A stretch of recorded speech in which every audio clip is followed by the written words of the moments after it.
like when you guys are scrimmaging and doing that kind of stuff where you're going 11 on 11, does the offense feel the same as it has in the past couple years in terms of the kind of plays you guys are running? Or, for instance, are the tailbacks getting the ball anymore if you don't have a quarterback like JT, maybe who runs it quite so much? Really, we just been working on things that we have been lacking on last year. Spring ball is more of like pass emphasis, so we've been working on like pass pro and getting the ball out deep and doing the things that we have lacked last year. So I feel like this year we did a good job. We're doing a good job of doing things that we need to work on. How do you feel? How do you feel physically? I feel good. I've been eating right, staying in the training room, and I'm 100% right now, and feel good. When you're a guy like you who's a veteran, has done it for a couple years, could have gone, right, but you decided to stay here. What do you want to get done in the spring? Because you know what it takes in the fall. Yeah. So what was in your head of like what I, Mike Weber, want to accomplish this spring? Yeah, I feel like there's always room for improvement. It's a lot of things that I have done that I know I could have done better. And just little things like that, like standing in the training room, make sure I'm staying healthy, or standing in the classroom and going over the film work and getting better, like my X's and O's. Like there's always room to improve. So I feel like this spring I did a lot of things differently this year to improve myself and enhance my game to the next level. In the back half of last season, when you started having longer and more explosive runs, was it as simple as just being fully healthy, or was there something else that clicked for you during that point? Yeah, it was. Most of the part was being healthy. The other half was me just working on things in the off season that I need to work on, like far as speed training and my wind and how long I run and stuff like that. It's a lot of things I did in that summer before I got hurt to become more explosive and faster, and it showed when I got healthy. Do you feel confident you can do that over the course of a full season now? Oh, most definitely. If I stay healthy, then everything should fall into place.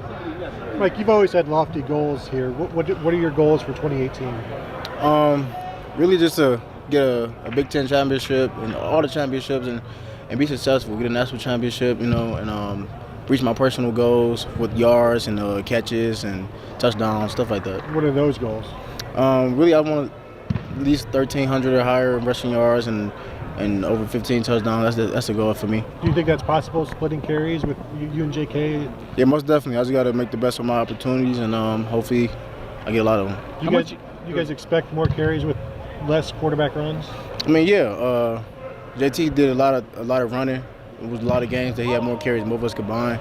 But I feel like Coach got a lot more trust into his running backs, and we got less of a running quarterback now, and we should get the ball a lot more. Are you the short yardage guy? Everything. What's the competition been like though this spring between you and JK? Would you call it competition? What would you call it, Mike? Yeah, it's a competition every day, from tying our shoes to sprinting. Like everything's competition around here. That's how it is at Ohio State. Period. Not just me and JK. It's how it is for every position. Yeah, but it's rare that you see a backfield that's got two guys who've had 1,000 yards in a season. Do you think how will that help this team, I guess, in the fall from your vantage point? I mean, if you run the ball, you can control the game. And then Coach Meyer got a good situation on his hands. We have two good backs that can pound the ball and take it to the house whenever any play. So I feel like that's a good source to have. Can y'all be happy? I feel like we can be happy. Yeah. Yep. Last year we kept asking y'all, when are both you guys going to be on the field at the same time? I think it happened maybe once or twice, didn't it? Yeah, we've been working on it. It looked really good, actually. Yeah. It has in the spring? Yeah. Do you sense it more based on who the quarterback might be, that there could be two backs on the field a lot more? I feel like we're going to do the two-back. Yeah, I think we'll do the two-back thing regardless of the quarterback. Because we started on it towards the end of the year last year. We just couldn't get to it the way how the game went. But I feel like we get a lot to it this year. How exciting is it knowing that the workload will probably increase for both you and Jake? Well, it's really exciting. It's a moment I've been waiting for since I got here. To put the team on my back in the game and just be the workhorse. That's one of my goals, and I asked for it, and hopefully I get it this year, and I'll show a lot of people what I can do. Hey Mike, you're one of the veterans on the team. We kind of all know what you bring to the table. Who are some of the young guys that we don't know about that are going to make a mark in your opinion, and why? I feel like our D-line is pretty young, and they've been flying around all spring. They've been doing a good job against the quarterback and their corners. Corners are really young, but we are really deep at corner. They make a lot of plays on the back end, and I'm excited to see them play this year. Who on that D line has caught your eye for sure? I mean, a specific couple of guys. Chase Young, Nick Bosa, of course, Draymond Jones, and BB Landers. A lot of all them guys.